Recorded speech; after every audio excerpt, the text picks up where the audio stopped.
Hello students, good morning. आज हम करेंगे वाक्य। आपने वाक्य पहले भी पढ़ा होगा। हम जानते हैं कि वाक्यों को दो आधारों पर बांटा गया है, अर्थ के आधार पर और रचना के आधार पर। हमारे जो 9वीं कक्षा में है वो अर्थ के आधार पर वाक्य भेद आता है।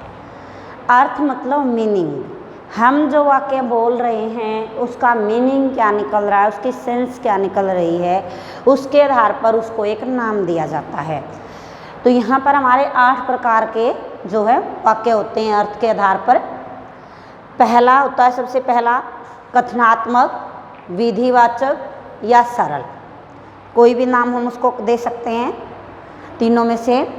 जो बिल्कुल सिंपल, जिसमें एक उद्देश्य और एक विधेय होता है, एक कर्ता सिंपल रूप से अपना एक कार्य कर रहा होता है, उसको हम साधारण या कथनात्मक या विधिवाचक वाक्य कहते हैं। विधिवाचक मतलब कार्य किस प्रकार हो रहा है, इसलिए उसको विधिवाचक भी बोला जाता है। राम स्कूल जाता है, कथन, किसी ने हमें बताया, ये कथन है, किसी ने हमें बताया है कि राम स्कूल जाता है, इसलिए ये कथनात्मक, विधिवाचक या सरल है। फिर जब उसने बताया जाता है तो हमने कहा राम स्कूल नहीं जाता है, मैंने कहा नहीं जाता वो, तो अब हमारा वाक्य कैसा हो गया? निषेधात्मक या नकारात्मक, मतलब मनाही हो रही है, काम नहीं हो रहा। न आ जाए, नहीं आ जाए तो क्या हो जाता है? निषेधात्मक और नकारात्मक वाक्य हो जाता है। कई बार आपको ऐसा भी मिलेगा जहाँ नहीं और न शब्द नहीं होने के बावजूद भी हमारे वाक्य की जो सेंस है वो नकारात्मक रहेगी। जैसे अब तो तुम्हें वो पुस्तक मिलने से रही, यानी कि वो कहना चाहता है कि अब तुम्हें वो पुस्तक नहीं मिलेगी। उसने कहा अब तो तुम्हें अपना दोस्त मिलने से रहा, कहने का मतलब ये है, सेंस क्या निकल रही है कि अब वो तुम्हें नहीं मिलेगा। तब भी हम उसको नकारात्मक वाक्य में ही या निषेधात्मक वाक्य में ही रखेंगे। राम स्कूल नहीं जाता निषेधात्मक हो गया। फिर थर्ड जो क्वेश्चन था वो क्या किया गया? क्या राम स्कूल जाता है? दो बंदे बात कर रहे थे, एक ने कहा राम स्कूल जाता है, कथनात्मक वाक्य था। फिर कहा कि राम स्कूल नहीं जाता है, निषेधात्मक हो गया। एक और बंदा आया जिसने पूछा क्या राम स्कूल जाता है, उसको पता नहीं जाता है कि नहीं जाता। तो यहाँ पर क्या हो गया? उसने क्या किया? हमसे प्रश्न किया है, इसलिए ये प्रश्नवाचक वाक्य हो गया है।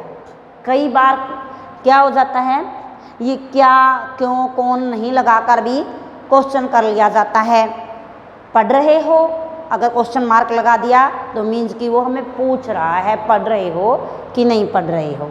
इसलिए प्रश्नवाचक जो लगेगा आपका, प्रश्नवाचक चिन्ह जो लगता है, ये कहीं भी आपको मिल जाए तो वो हमारा जो वाक्य होगा प्रश्नवाचक वाक्य रहेगा। जब उसने ये बात सुनी क्या राम स्कूल जाता है तो हम हैरान हो गए कि उसको ये बात पता ही नहीं। तो हमने क्या कहा? अरे राम स्कूल जाता है। वो क्या हो गया? हैरान हो गया उसकी बात सुन करके कि वो स्कूल जाने लगा। हो सकता है वो छोटा बच्चा हो, इसलिए कह रहा हो अरे वो इतना छोटा होकर स्कूल जा रहा है। तो क्या हुआ? विस्मयादि बोधक, हे हरे हाय, शोक, हर्ष, प्रसन्नता, खुशी, दुख, विस्मया आदि इस तरह की जो बातें जब की जाती हैं वाक्य में तो वो क्या होता है? विस्मयादि बोधक या विस्मयादिवाचक वाक्य होता है। ये अल्टरनेटली जिसको विस्मयादिवाचक चिन्ह कहा जाता है वो हमारा इसकी पहचान है, इसलिए विस्मयादिबोधक वाक्य में रहेगा। राम स्कूल नहीं जाना चाहता लेकिन मम्मी ज़बरदस्ती भेज रही है तो क्या कहेगी? राम स्कूल जाओ।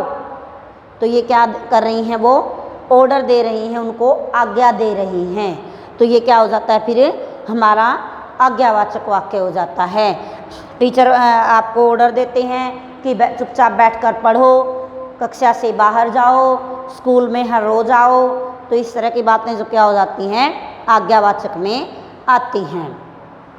राम स्कूल जाए, मम्मी की इच्छा है कि मेरा बच्चा पढ़ने जाए, इसलिए क्या है? इच्छावाचक। भगवान आपको सफलता दे, भगवान आपको अच्छा परीक्षा परिणाम दे। जब हम अपनी आंतरिक इच्छा किसी के लिए या प्रेयर किसी के लिए करते हैं तो क्या हो जाता है? हमारा इच्छावाचक वाक्य हो जाता है। हमारी इच्छा है कि भगवान उनको सफलता दें। मम्मी की इच्छा है कि राम स्कूल जाए, तो इसलिए क्या हो गया, इच्छावाचक हो गया। शायद राम स्कूल जाए, हम कह रहे हैं शायद इस साल वो जाने लगे, क्योंकि अभी छोटा है। जाएगा कि नहीं जाएगा, इट्स नॉट श्योर, ये पक्का नहीं है कि वो जाएगा कि नहीं जाएगा। शायद जाए मतलब उसमें डाउट है, संदेह है, इसलिए क्या होता है, संदेहवाचक वाक्य होता है। राम स्कूल जाएगा तो पढ़ेगा, दो वाक्य, एक क्रिया दूसरी क्रिया पर डिपेंड होती है। राम स्कूल जाएगा तभी पढ़ेगा, अगर स्कूल नहीं जाएगा तो पढ़ेगा भी नहीं, इसलिए संकेत इशारा कर रहे हैं कि ये काम होगा तभी ये होगा। पढ़ोगे तो पास हो जाओगे, वर्षा होगी तो फसल अच्छी होगी। इस तरह से हमारा संकेतवाचक वाक्य है।